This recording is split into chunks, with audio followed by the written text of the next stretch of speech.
오늘 이 말씀을 통하여 하나님의 음성을 들으시길 바랍니다. 성도님들, 그 돌아온 탕자의 이야기 기억하시죠? 어느 부잣집 둘째도련님이 아버지의 유산을 미리 달라고 아버지께 말합니다.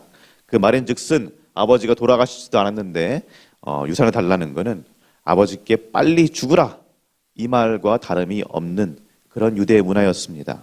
그런데도 이 착하디 착한 아버지는, 그리고 착하디 착한 첫째 형은 그래 그러마 하고 둘째에게 그의 몫의 유산을 쥐어줍니다. 순식간에 이 거금을 손에 쥔 둘째는 어떻게 합니까? 어디 뭐 투자를 하는 것도 아니고 장사를 하는 것도 아니죠. 그냥 바로 그 돈 들고 외국으로 나가서 먹고 마시고 노는 데에 다 탕진을 해버립니다. 그러다가 돈이 없으니까 어떻게 될까요? 점점 밑바닥으로 추락을 하다가 결국에는 유대인들에게 가장 혐오스러운 일 중 하나인 돼지 치는 일에 매진하게 됩니다. 먹고 살려면 그렇게 할 수밖에 없거든요. 그런데 하다 보니 도저히 버틸 수가 없습니다. 먹을 것도 변변치 않습니다. 더럽습니다. 이 상황에서 탕자는 생각합니다. 염치를 무릅쓰고 어떻게 해서든 아버지께 돌아가고 용서를 구해야겠다. 욕이란 욕은 다 먹고 이제는 아들이 아니라 종 취급을 당할 수 있지만 그래도 그것이 지금보다 낫겠지 하고 생각을 합니다.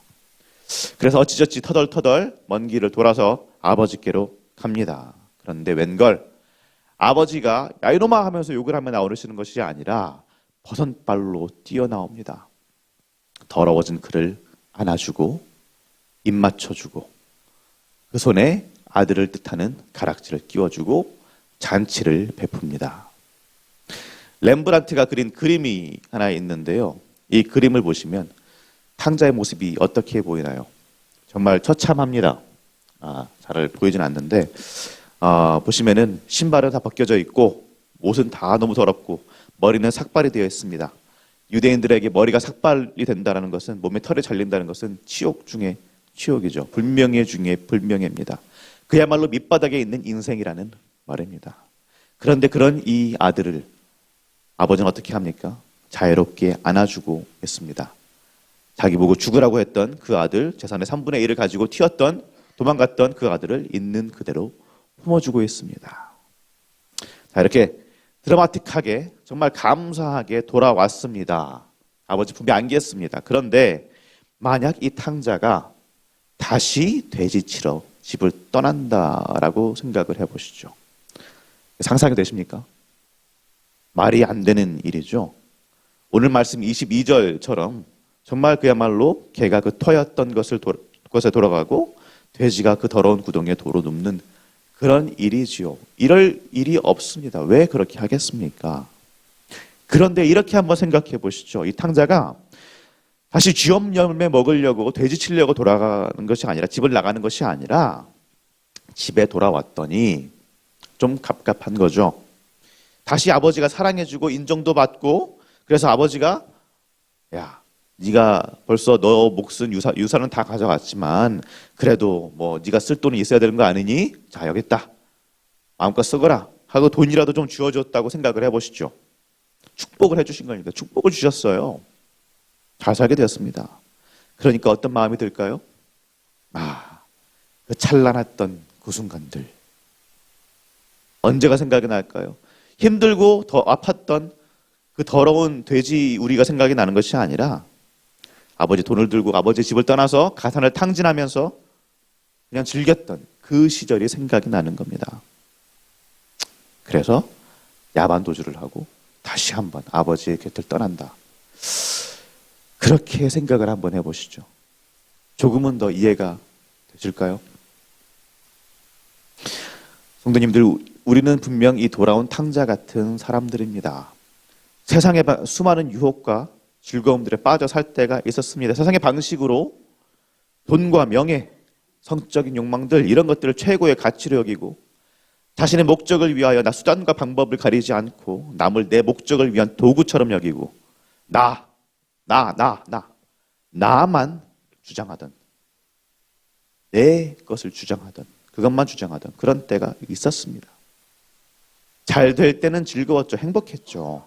그런데 결국엔 나보다 더 힘 있는 자, 더 강한 자에게 치여서 지치고 밑바닥까지 내려갔다가 그러다가 불쌍한 우리를 끝까지 포기하지 않고 찾으시는 하나님의 그 은혜로 말미암아 다시 그분의 품에 안긴 사람들이 우리들입니다.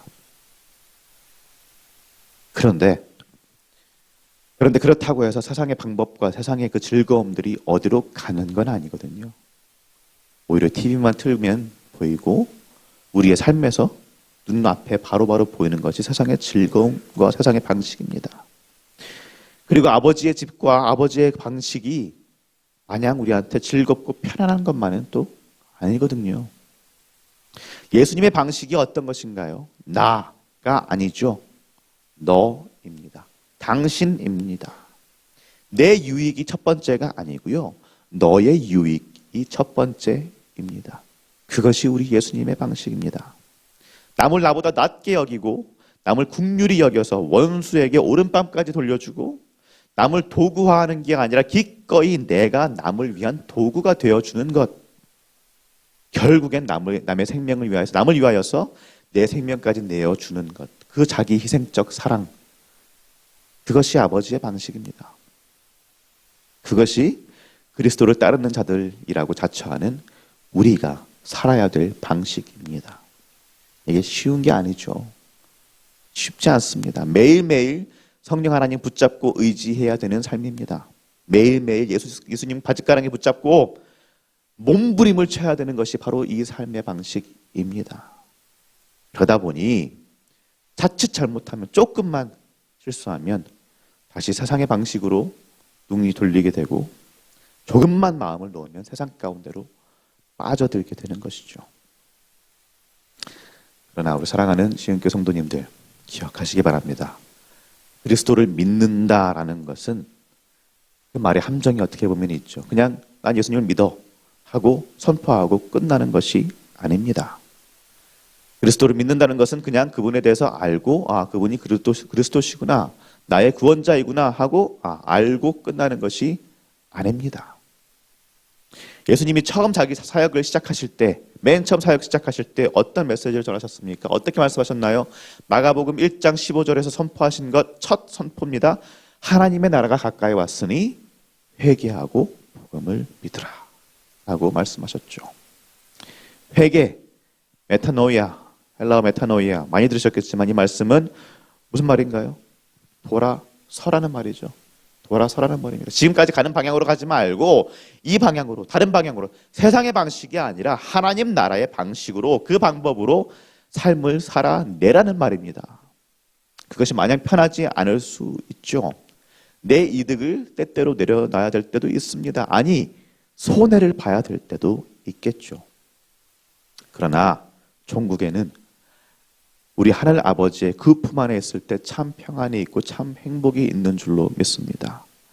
서로를 헐뜯으며 남을 내 도구처럼 여기면서 나 하면 내 것을 주장할 때보다 너, 당신 하면서 서로를 위해서 나 자신을 내려놓을 때 그곳에 참 하나님의 나라가 임하고 정말 주님께서 주시는 행복이 있을 줄로 믿습니다.